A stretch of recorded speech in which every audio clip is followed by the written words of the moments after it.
Hello बच्चों, तो ये मैंने next part of NCERT explanation of some basic concepts of chemistry. I hope आपको पिछले पार्ट्स अच्छे से समझ में आ गए होंगे। तो लास्ट टाइम मैंने एक क्वेश्चन सोल्व करवाया था, उसमें 10⁻1 लिखना हम भूल गए थे, तो ये आप इधर 10⁻1 उसमें ऐड कर लेना। चलिए अब हम आगे चलते हैं मैं एटॉमिक एंड मॉलिक्यूलर मासेस के बारे में। देखिए अभी तक जितनी स्टडी की है उससे एटम्स एंड मॉलिक्यूल्स के बारे में आइडिया हो गया है। तो अब हमारा बिल्कुल करेक्ट टाइम है एटॉमिक मास और मॉलिक्यूलर मास के बारे में जानना। जैसा कि ये नाम सजेस्ट कर रहा है, एटॉमिक मास क्या होगा? किसी एक एटम का जो मास होगा उसको एटॉमिक मास बोलेंगे। लेकिन इसको डिफाइन कैसे किया ये देखते हैं। अब डोल्टन ने बोला था, ये देखो यहीं पे डोल्टन है, कि जो एटम होता है वो स्मॉलेस्ट यूनिट होता है और ये एक इनडिविजिबल पार्टिकल होता है, यानी बहुत छोटा होता है। सिंस ये बहुत छोटा होता है तो इसका जो मास होगा वो भी बहुत छोटा होगा, है ना। तो इसका मतलब एटम्स हैं उनके जो मास है वो बहुत कम होंगे। आज के टाइम पे तो हमारे पास बहुत अच्छे अच्छे टेक्निक्स हैं, जैसे कि मास स्पेक्ट्रोस्कोपी। मास स्पेक्ट्रोस्कोपी में हम बिल्कुल करेक्टली मास की नॉलेज निकाल लेते हैं कि किसी एटम का मास कितना है। लेकिन 19th सेंचुरी में ये सब सुविधाएं उपलब्ध नहीं थी। 19th सेंचुरी में क्या था, 19th सेंचुरी क्या हुई, देखिए 19th सेंचुरी बहुत से बच्चों को ये सेंचुरी के बारे में भी अगर नहीं पता है तो 19th सेंचुरी का मतलब हो गया 1800 से लेके 1899 ईयर्स तक के जो पीरियड है उसको 19th सेंचुरी बोला। और जो हम पीछे पढ़ रहे थे वो सब 19th सेंचुरी की खोज थी, डाल्टन एटॉमिक थ्योरी से सब चीजें। जैसे डाल्टन ने एटॉमिक थ्योरी 1808 में दी। तो 19th सेंचुरी में ये मास स्पेक्ट्रोस्कोपी की सुविधाएं नहीं थी। Scientists could determine the mass of one atom relative to another by experimental means, as has been mentioned earlier. Hydrogen सबसे लाइटेस्ट एटम था। हाइड्रोजन सबसे लाइटेस्ट एटम था और इसको आर्बिटरी 1 असाइन कर लिया उस समय, कि इसका जो मास है 1 है बिना किसी यूनिट के। एंड अदर और जो दूसरे एलिमेंट्स थे वो सारे इसके रेस्पेक्ट में असाइन कर ले। तो जो 19th सेंचुरी में क्या किया, अपनी सुविधा के लिए अब पढ़ा, किसी ना किसी तरह तो उस चीज को और एक्सप्लोर करना था।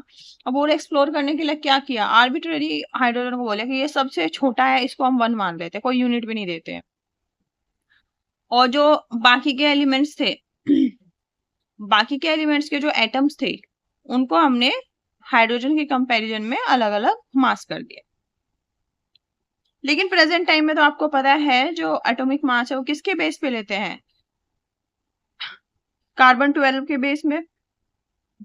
जो स्टैंडर्ड होता है वो कार्बन 12 होता है। और ये कब से हो रहा है, ये हो रहा है 1961। अब 1961 कौन सी सेंचुरी में पड़ेगा, 20 सेंचुरी में। तो यहाँ पे क्या है, carbon 12 is one of the iso, देखिए कार्बन के कितने आइसोटॉप होते हैं, 3। कार्बन 12, देखिए यहाँ पे कार्बन 12, कार्बन 13 एंड कार्बन 14। जो मास लिया हमने कार्बन 12 के हिसाब से लिया है। और जो कार्बन 12 है इसका mass exactly 12 atomic mass unit assign किया हुआ है। तो here carbon 12 is one of the isotope of carbon and can be represented as 12 carbon. In this system 12 carbon is assigned a mass of exactly 12 atomic mass unit and masses of all other atoms are given relative to this standard. और जो दूसरे atoms के masses हैं वो carbon 12 के respect में दिए हुए हैं। 1 एटॉमिक मास यूनिट, देखिए ये तो 12 एटॉमिक मास यूनिट हुई। 1 एटॉमिक मास यूनिट क्यों हुई, क्या हुई, 1/12 of mass unit of carbon, 1/12 of mass unit of carbon. ठीक है, मास यूनिट ऑफ कार्बन कितनी है, 12 एएमयू है, तो हो गई 1। तो एएमयू की क्या डेफिनेशन ली गई 1 यूनिट की, कि 1 एएमयू होता है 1/12 of atomic mass unit of carbon. अब देखिए एएमयू का मतलब होता है atomic mass unit. One atomic mass unit का जो मास होता है वो होता है 1.66056 इंटू 10⁻⁻24 ग्राम। और जब हमने हाइड्रोजन का निकाला बाद में, अलग अलग आपकी एक्सपेरिमेंट्स में मास स्पेक्ट्रोस्कोपी की मदद से निकाला, तो यह 1.6736 इंटू 10⁻⁻24 ग्राम। तो अगर आप एएमयू के टर्म्स में निकालें तो मास क्या होगा? तो एएमयू के टर्म में जो एग्जैक्टली मास है वो एएमयू क्या हो गया, जो एग्जैक्टली मास है वो, तो एग्जैक्टली तो इतना है, और डिवाइड बाय जो एक एएमयू का मास होता है वो एक एएमयू का मास हो गया। ये एक एएमयू का मास कैसे निकाले? कार्बन की हेल्प से निकाला है। पहले कार्बन 12 का मास निकाला है ना मास स्पेक्ट्रोस्कोपी से, तो इसको 12 से डिवाइड कर दिया तो 1 एएमयू यहाँ पे आ गया। ठीक है, 1 एएमयू तो यह, और हाइड्रोजन का अलग से निकाला वो ये आ गया। तो ऊपर गया आपका क्या, जो मास एग्जैक्टली मास है हाइड्रोजन का, और नीचे आया एएमयू। तो जब इनको सोल्व किया तो ये 1.0078 एएमयू। और सिग्निफिकेंट फिगर्स में पढ़ाया था कि अगर 7 इससे आगे 5 से ज्यादा है तो ये एक पॉइंट आगे बढ़ जाएगा, ये हो जाएगा 8, ये हो जाएगा 1.0080 एएमयू। तो जो कार्बन जो हाइड्रोजन एटम है उसका मास कितना हुआ? 1.0080 एएमयू, जो आपने बहुत बार पढ़ा होगा। इसी तरह ऑक्सीजन का कितना हुआ? ऑक्सीजन 16 का हुआ 15.995 एएमयू, लेकिन हम इसको अप्रोक्सीमेट कितना लिख देते हैं? अप्रोक्सीमेट इसको लिख देते हैं 16। पहले तो एएमयू को एटॉमिक मास यूनिट बोलते थे, अब इसको पूरे को एएमयू को रिप्लेस कर दिया किससे? यू से। यू का मतलब होता है unified mass. When we use atomic masses of elements in calculations, we actually use average atomic masses of elements which are explained below. देखिए, जो अब आप कैलकुलेशन देखेंगे और जो आप आगे एक्सरसाइज में भी देखेंगे, हम मासेस उसमें मासेस पुट करेंगे, वो एक्चुअल मास नहीं होते, वो क्या होते हैं? एवरेज एटॉमिक मासेस होते हैं। और एवरेज कैसे निकालेंगे? वो हम एवरेज एटॉमिक मास से पढ़ेंगे। ठीक है, वो कैसे पढ़ेंगे? चलिए आगे बढ़ते हैं। बहुत सारे नेचुरली अकरिंग एलिमेंट्स होते हैं जो एक से ज्यादा आइसोटोप के फॉर्म में रहते हैं। आइसोटोप का मतलब होता है जिनका एटॉमिक नंबर तो सेम होता है लेकिन एटॉमिक मास अलग अलग होता है। देखिए, इनका एटॉमिक नंबर कितना है? 6 है सबका, लेकिन एटॉमिक मास कितना है? 12, 13, 14। तो इसमें क्या है, जब हम इन जो इसके दूसरे आइसोटोप हैं उसको भी आप कैलकुलेशन में लेते हो, अब ऐसा तो नहीं है कि हमेशा, ऑल्दो इसकी 98.892% रिलेटिव अबंडेंस होती है 12 मास की, बट ऐसा जरूरी तो नहीं कि ये कभी ना आपको उसमें मिक्सिंग हुए मिले। जैसे इसका कितना है? 1.108%, भले ही 1.1% है, लेकिन है तो, इसका अस्तित्व तो है। लेकिन तो अगर हम इनके मासेस को अकाउंट में लें और उनका एवरेज निकालें तो वो क्या होगा? देखिए इसका क्या है? 12 यूनिट, ये जो ऊपर है ये क्या है? एएमयू में होता है, जिसको हम यू से आजकल डिफाइन करते हैं। तो 12 यू, और इसमें मल्टीप्लाई करेंगे क्या किसकी? जिसमें इसकी अबंडेंस है, इसको 100 से। देखो ये परसेंटेज में दिया हुआ है, कैलकुलेशन के लिए हम इसमें क्या करेंगे? इसमें 100 से डिवाइड करेंगे, तो ये आ जाएगा। जब 100 से इसको डिवाइड करेंगे तो 2 पॉइंट इधर खिसक जाएगा, इधर आएगा 0.98, तो क्या आ जाएगा? 0.9892 12 यूनिट प्लस इसको अगर आप 100 से डिवाइड करोगे तो एक 0 यहाँ लगेगी और पॉइंट आ जाएगा यहाँ, ऐसे हो जाएगा ना, 1 पॉइंट है तो करोगे एक यहाँ, एक 0 यहाँ, ये आ जाएगा इनटू 13 पॉइंट, जो इसका एटॉमिक मास है एएमयू में वो लिख लेंगे, प्लस इसकी जो रिलेटिव अबंडेंस है वो 2 इंटू 10 टू दी पावर, देखो -10 है तो ये -12 लिख दिया, क्योंकि 100 से इसको क्या कर रहे हैं? डिवाइड कर रहे हैं। और इनटू इसका जो मास है वो लिख दिया 14.00317। जब इनको ऐड किया तो क्या आया? 12.011, जिनका एवरेज निकाला। तो दूसरे एलिमेंट्स का भी ऐसा नहीं है कि कार्बन के ही आइसोटोप मिलते हैं, और भी बहुत सारे एलिमेंट्स के आइसोटोप्स मिलते हैं। जैसे हाइड्रोजन के भी आइसोटोप होते हैं और सल्फर के होते हैं। तो उन सब का जो आप पीरियोडिक टेबल में देखेंगे, पीरियोडिक टेबल में जो मास डिफाइन है वो सारे क्या मास है, वो सारे एवरेज एटॉमिक मास है जो इस तरीके से निकाले गए हैं। ठीक है, कैसे?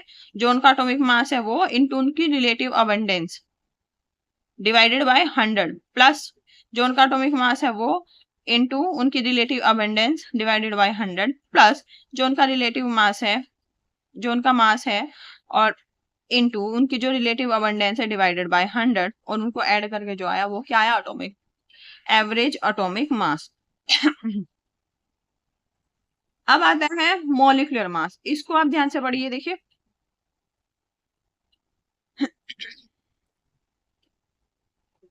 मॉलिक्यूलर मास क्या होगा? देखिए मॉलिक्यूलर मास हो गया, मॉलिक्यूलर मास, मॉलिक्यूल कैसे बनेगा? मॉलिक्यूल बनेगा एटम्स से। जब एक से ज्यादा एटम्स कंबाइन हो जाते हैं तो मॉलिक्यूल बन जाता है ना?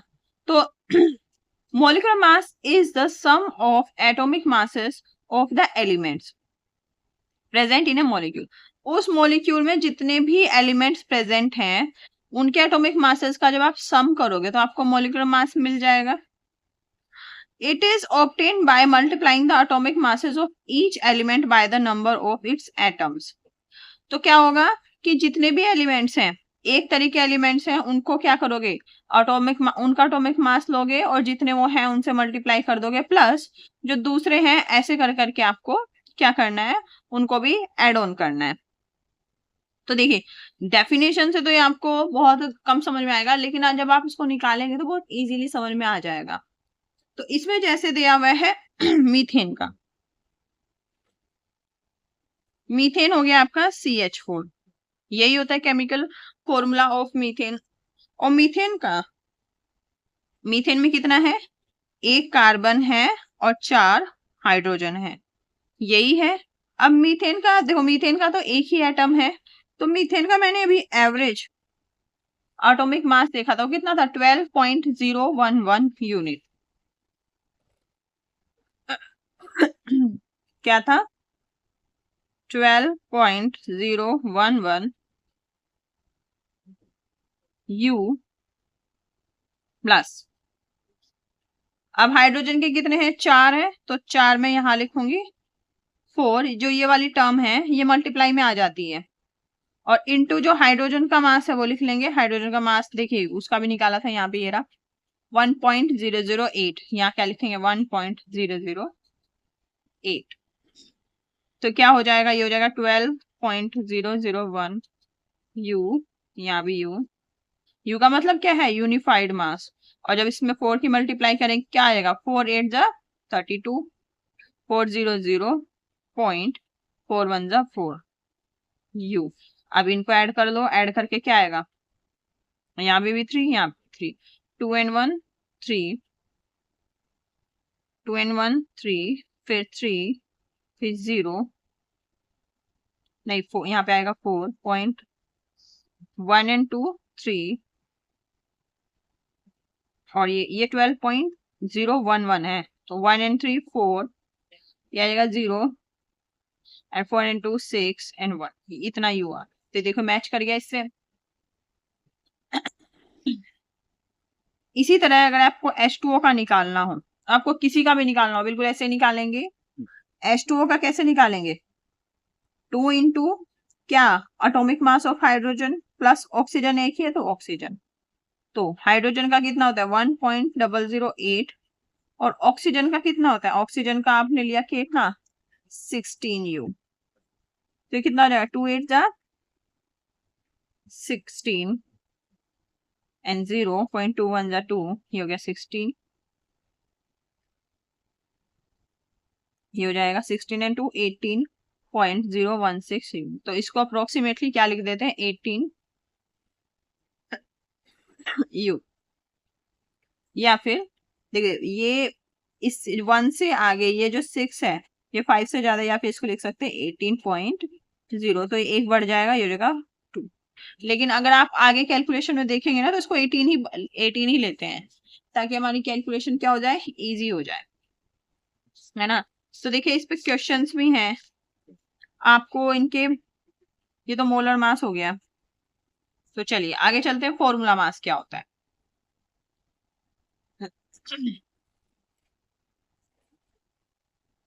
देखिए कुछ ऐसे सब्सटेंसेस होते हैं जैसे कि सोडियम क्लोराइड हो गया, वो डिस्क्रीट मॉलिक्यूल्स नहीं होते उसके, मतलब ऐसे एज एन अलग अलग मॉलिक्यूल्स की फॉर्म में नहीं रहता। NaCl जैसे NaCl है, क्या होता है, नमक होता है। तो वो बिल्कुल आप उसको NaCl को एकदम अलग से आप ऐसे नहीं कर सकते कि ये नमक है, ये NaCl है। उसमें क्या होता है, Na पॉजिटिव आयंस होते हैं और Cl निगेटिव आयंस होते हैं। अब ये Na positive ions 6 Cl negative ions से घिरे हुए होते हैं और ये Cl minus ions 6 Na positive ions से घिरे होते हैं। तो डिस्क्रीट मॉलिक्यूल नहीं होता कि अलग से मॉलिक्यूल निकाल लिया और आपने उसका क्या निकाल लिया, मॉलिक्यूलर मास निकाल लिया। नो, तो इसके लिए क्या करते हैं, जो इस तरह के मॉलिक्यूल्स जो इस तरह के क्या होते हैं, सब्सटेंसेस होते हैं, उसमें हम मॉलिक्यूलर मास यूज नहीं करते हैं टर्म, उसके लिए हम यूज करते हैं क्या, फॉर्मूला मास। उसके लिए हम क्या करते हैं, फॉर्मूला मास, क्योंकि हम सिर्फ फॉर्मूले का ही निकाल सकते हैं, मॉलिक्यूल्स तो हम अलग से डिफाइन कर ही नहीं सकते। तो the formula such as NaCl is used to calculate the formula mass instead of molecular mass. As in solid state, sodium chloride does not exist as a single entity. Single entity की form में नहीं होता, घिरे हुए होते हैं आपस में पॉजिटिव और निगेटिव चार्जेस से। तो आप कैसे करोगे NaCl का, तो Na का कितना होता है 23 यूनिट और Cl का कितना 35.5 यूनिट, ये कितना हो गया 58.5 यूनिट। तो ये फॉर्मूला मास किसका हो गया, NaCl का। अगर आपको ग्लूकोज का मोलिकुलर मास निकालना हो तो कैसे निकालेंगे, देखिए 6 अभी बताया था, ये मल्टीप्लाई में आएगा जो नीचे आता है 6 इंटू, और कार्बन का मास कितना 12.011 यूनिट प्लस, फिर आगे आपका 12, ये यहाँ पे इंटू आ जाएगा और हाइड्रोजन की जगह क्या आएगा 1.008 यूनिट प्लस, अब ये 6 यहाँ आ जाएगा और ऑक्सीजन का मास कितना होता है ऑलमोस्ट 16.00 यूनिट। जब आप इनको सोल्व करोगे तो इस मॉलिक्यूल का जो मॉलिक्यूलर मास आएगा वो आएगा 180.162 यूनिट। अब एक बहुत अच्छा कंसेप्ट है मोल कंसेप्ट और मोलर मास। मोल कंसेप्ट बहुत इंपॉर्टेंट है, कोई आपसे क्वेश्चन में नहीं पूछेगा, बहुत ही रेयर पूछते हैं इसका मॉलिक्यूलर मास बताओ, इसका एटॉमिक मास बताओ। मैक्सिमम पूछते हैं इसका मोलर मास क्या है ना। और मोलर मास का मतलब क्या हुआ, मोलर मास का मतलब हुआ उस सब्सटेंस के एक मोल का जितना मास हुआ उसको क्या बोल दिया, मोलर मास। तो सबसे पहले मैं मोल कंसेप्ट पता होना चाहिए।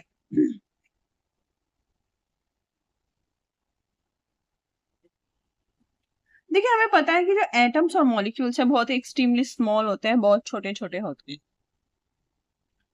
और ये छोटी सी क्वांटिटी में भी अगर आप थोड़ा सा भी अमाउंट लें उसमें इतने लार्ज नंबर में होते हैं कि उनको काउंट करना मुश्किल है।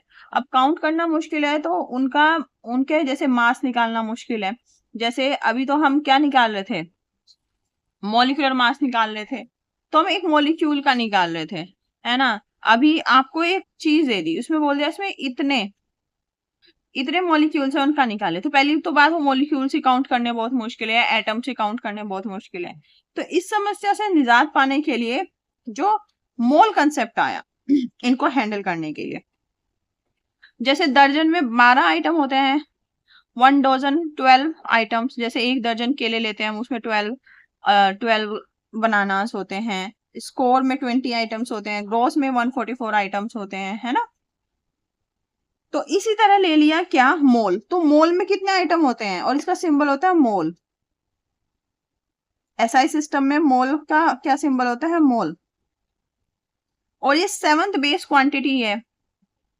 तो मोल का मतलब होता है कि एक मोल में कितनी एलिमेंट्री एंटिटीज होंगी, 6.0221407 इंटू 10⁻23।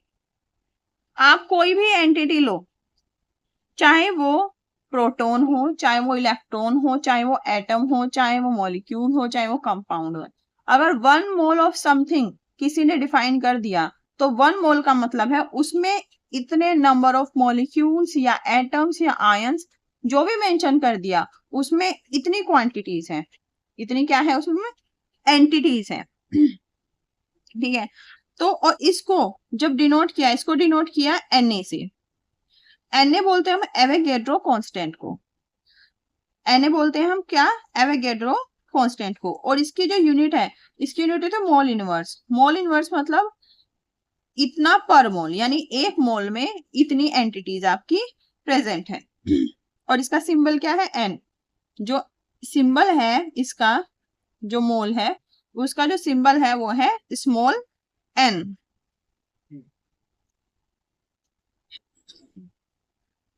अब देखिए, no matter what the substance may be, in order to determine this number precisely, देखिए अब इसमें भी कार्बन 12 का यूज किया गया। The mass of carbon 12 atom was determined by mass, देखो मास स्पेक्ट्रोस्कोपी, मास स्पेक्ट्रोमीटर, कार्बन 12 का जो आपका मास है वो कितना डिटरमाइन किया गया? इतना, ठीक है। और हमें पता है कि जो 1 मोल जब कार्बन का मास देखा गया वो हुआ 12 ग्राम, ठीक है जी। तो जब 1 मोल के जो मास को, 1 मोल के मास को एक कार्बन एटम के मास से डिवाइड कर देंगे तो नंबर ऑफ कार्बन एटम्स आ जाएंगे, ठीक है।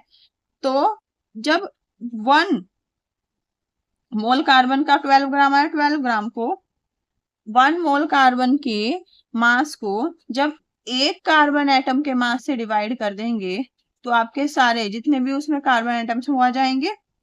तो 12 ग्राम पर मोल divided by 1.992648 into 10 to the power minus 23 ग्राम पर कार्बन एटम। तो जब ये डिवाइड किया गया तो ये नंबर निकल के आया। इसको ही हमने क्या बोला? इसको ही हमने बोला क्या? Avogadro constant. और एवोगैड्रो कांस्टेंट इसको इसलिए बोला गया क्योंकि रेस्पेक्ट देनी थी एवोगैड्रो नंबर, इसको इसलिए बोला गया क्योंकि रेस्पेक्ट देनी थी किसको? अमीरो एवोगैड्रो को, जिसने इनके फील्ड में बहुत काम किया था, ठीक है जी। तो इसको मोटा मोटा हम डिफाइन कर सकते हैं 6.022 into 10 to the power 23 atom. तो इसका मतलब 1 मोल हाइड्रोजन में कितने एटम्स होंगे? इतने। 1 मोल वाटर में कितने वाटर मॉलिक्यूल्स होंगे? इतने। कांस्टेंट होगा सबके लिए। 1 मोल सोडियम क्लोराइड में कितने formula units of sodium chloride होगी? इतनी। आप कुछ भी ले लीजिए उसमें इतना ही होगा, क्योंकि एक दर्जन में, चाहे देखिए, चाहे जो आप चीजें लेते हैं, जैसे आप केले लेते हैं, चाहे वो छोटे हों चाहे बड़े हों, होंगे तो 12 ही वो एक डोजन में। तो ये सब चीजें हैं। चाहे आपका मॉलिक्यूल है, क्योंकि मॉलिक्यूल तो बड़ा होगा, एटम्स छोटा होगा, चाहे कुछ भी है, लेकिन जो उनकी नंबर है वो उतना ही कांस्टेंट रहेगा। और जो ये वाली चीजें, ये सब चीजों के रिस्पेक्ट में कांस्टेंट आ रही थी। अब देखिए, अब ये आपको यहां तक क्लियर हो गया। अब देखिए, having defined the mole it is easier to know the mass of 1 mole. जैसे ही मोल डिफाइन कर लिया तो 1 मोल का मास निकालना बहुत ज्यादा इजी हो गया। कैसे? उसके कॉन्स्टिट्यूएंट एंटिटीज से। The mass of 1 mole of a substance in gram is called its molar mass. तो मोलर मास क्या हो गया? एक मोल किसी सब्सटेंस का जो मास होता है उसी को क्या बोल दिया? उसी को बोल दिया क्या? Molar mass. The molar mass in grams is numerical equal to atomic molecular formula mass in unit. जो हम पीछे निकाल रहे थे ना, atomic mass, formula mass, molecular mass, तो जो मोलर मास है अगर उसको ग्राम में निकाले वो न्यूमेरिकल इक्वल आता है एटॉमिक या मॉलिक्यूलर, एटॉमिक मास या मॉलिक्यूलर मास या फॉर्मूला मास, जो किसमें था? यूनिफाइड मास की टर्म में था। तो देखिए, मोलर मास ऑफ वाटर कितना हुआ? 18.02 ग्राम पर मोल। यानी पर मोल का मतलब होता है एक मोल में इतने ग्राम आपका क्या होता है? वाटर। सोडियम क्लोराइड का देखें 58.5 ग्राम पर मोल।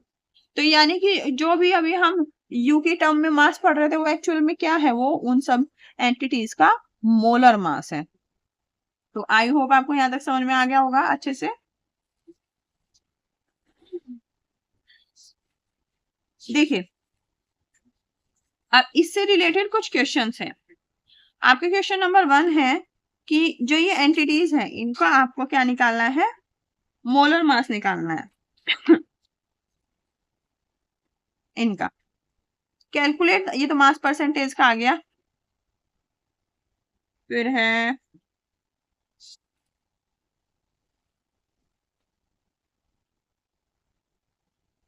फिर है 1.9, इसमें आपको एवरेज एटॉमिक मास निकालना है, जैसे हमने किसका निकाला था, जैसे कार्बन का निकाला था ना, वैसे आपको इसमें निकालना है। कैसे करोगे, this into this divided by 100 plus this into this divided by 100, और जो आएगा वही क्या आएगा, आपका एवरेज एटॉमिक मास आ जाएगा।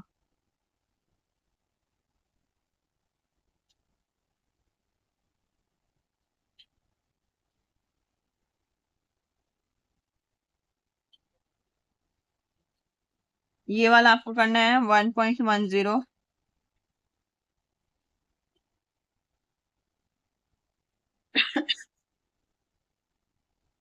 फिर आपका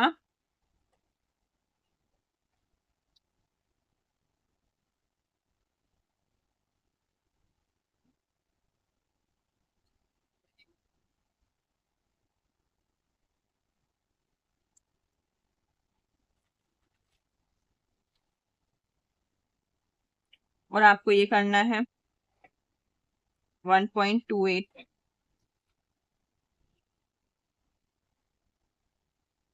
1.30,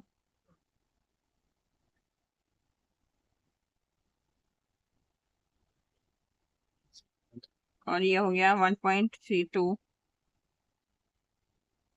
1.33,